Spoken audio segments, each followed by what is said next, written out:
tenían esa cultura, que para aquel entonces era complicado, pero sí tenían el conocimiento respecto a la construcción de los edificios, y seguramente de manera muy empírica los fueron fortaleciendo, los fueron robusteciendo.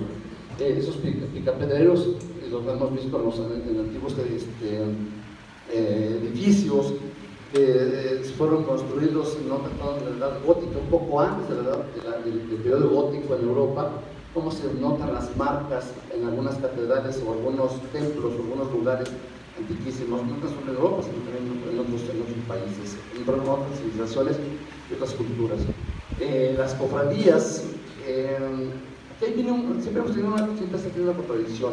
Si hablar de la masonería desde el punto de vista religioso, mucha gente incluso hoy en día se sigue pensando que es una religión, que no es, o bien es una sociedad de cofrades que se reúnen, ¿no? Entonces por eso surge una disyuntiva. Pues se llaman cofradías, el clero, recordemos esa Edad Media cuando el clero tenía mucha fuerza, la lucha de las dos espadas, la del emperador y la del papa, y de una manera u otra se dio las primeras cofradías que se fueron enquistando en lo que era toda la Europa medieval. Y bueno, por otro lado, se formaban sociedades, esta parte más laica, más de refutar la creencia religiosa o cultural en ese sentido. Entonces hubo esa tendencia, si eran cofradías o eran sociedades. El término masón, como lo podemos ver ahí, viene del latín medieval macio, era cantero o albañil, y llegó a Inglaterra directamente de Francia en el siglo III, estamos hablando de 1200. Cuando yo encontré esto de macio, no sé si ustedes, suena a risa lo que voy a decir, pero igual es que tenga cierta lógica.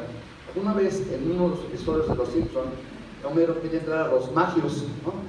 Y creo que los que han visto ese capítulo está muy interesante, y bueno, ahí vemos los macios, y seguramente el que escribió ese argumento para ese capítulo en particular seguramente conocía el arte de los picapedreros, tenía algún conocimiento, bueno, pudiera ser con la trastocación del lenguaje, pues puede ser que tenga una situación muy parecida, ¿no? Y bueno, que recordar los búfalos mojados, ¿no?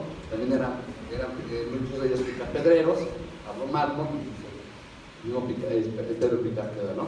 Pues tenemos que el término francmasón es también del francés primitivo.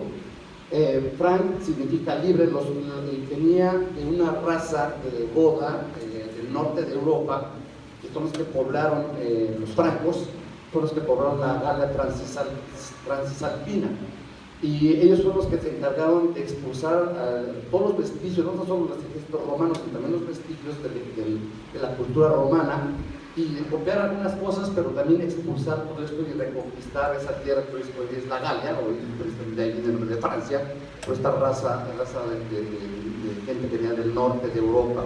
Pero también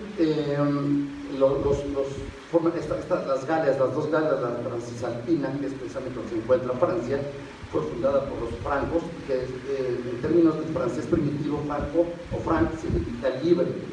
O habla de libertad, ahí el término del francmasón. Después, obviamente, se asoció, unos dicen que apareció en 1350 el término por primera vez de francmasón, otros añaden que fue en 1375. Una cosa es cierta, fue en el siglo XIV. Y el término a lo mejor en 1350, si lo vemos está en inglés, el freestone mason, que es el albañil libre que pica o que pule la piedra. Quiero comentar algo aquí que antes de estar aquí estábamos con nuestros amigos charlando con Homero Peña sobre esta parte de que si fue en 1717 o 1723 con las construcciones de Anderson o hasta 1813 en algunas partes del mundo. Lo que es cierto es que siempre hubo una pugna entre Inglaterra y Francia, pero no fue una pugna por la nacionalidad, sino que fue una guerra antiquísima que tuvieron, la famosa guerra de los 100 años, que estuvo de Francia e Inglaterra. Por eso los franceses y los ingleses hasta la fecha hoy no se tragan, perdón la expresión, pero esa parte es una parte antiquísima y siempre ha existido esa polémica entre franceses e ingleses. Y ahí se ve, ¿no? Los ingleses, nosotros somos los padres, los gestores, aquí fue la cuna de la masonería. Los franceses más modestos no han dicho nada, pero han dejado más constancia también, así que han traspasado o han exportado el término francmasón. Me hace un favor. Se llamó masonería operativa porque ya no era